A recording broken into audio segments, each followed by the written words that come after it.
অপহরণ মানে জীবন ঝুঁকি, ভয় আর আতঙ্ক। আর সেই ভয়কেই জয় করলেন র‍্যাব-১৫। কক্সবাজার টেকনাফে ১৫ বনকর্মীকে ৪৮ ঘণ্টার অভিযানে উদ্ধার করেছে র‍্যাব।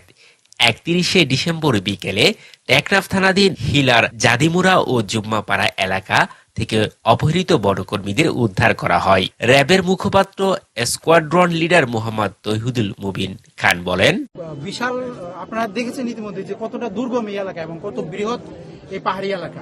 এখানে আসলে কোন একটি একক বাহিনীর পক্ষে সম্ভব না। এখানে স্থানীয় লোকজনের সচেতনতাটা হচ্ছে সবচেয়ে জরুরি। আর যেটা বললেন যে সাঁড়াশি অভিযান, সেই সাঁড়াশি অভিযানের জন্য আমরা অবশ্যই অপহরণ হওয়ার জন্য অপেক্ষা করব না। অপহরণ হোক আর না হোক, এখানে যে ডাকাত দল তাদের যে অপহরণ কার্যক্রম পরিচালনা করছে, সেজন্য আমরা খুব শিগগিরই আমরা র‍্যাব, এপিবিএন এর একটা বড় সামর্থ্য এখানে আছে, বড় একটা টিম এখানে আছে। তাদের সঙ্গে অধিনায়ক ১৬ এপিবিএন এর সাথেও আমাদের এই ব্যাপারে কথা হয়েছে, উনি বেশ আগ্রহী। আমরা যৌথভাবে প্রয়োজনে সেনা সহায়তা নিয়ে আমরা এখানে সবাই মিলে, সকল বাহিনী মিলে একটা যৌথ অভিযান পরিচালনা করার ব্যাপারে আমরা আগেও বলেছি।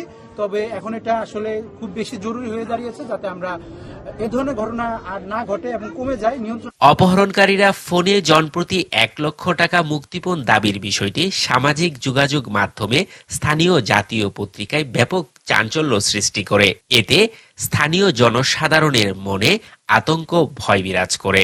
অপহৃতদের দ্রুত উদ্ধারে প্রশাসনের সহায়তা কামনা করেন। র‍্যাব-১৫ সিনিয়র সহকারী পরিচালক মিডিয়া অফিসার মোহাম্মদ কামরুজ্জামান বলেন, গত সোমবার বনকর্মী অপহরণের তথ্যে পাহাড়ে বন বিভাগের কার্যক্রম চলাকালে কিছু অস্ত্রধারীরা বনকর্মীদের ধরে নিয়ে যায়।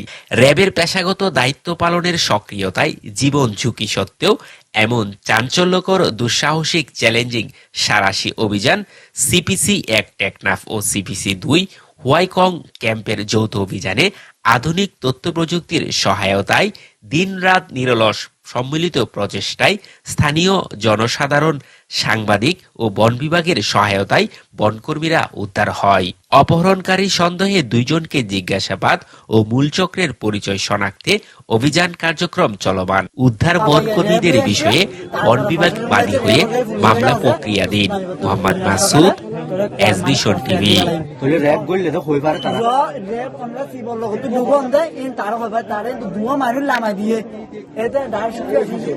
এতে দুয়া মানুষ লামা দিয়ে একজনের হাতের মুখে ব্যাগ আছে, একজনের হাতের মধ্যে একটু একটা পিস্তল আছে।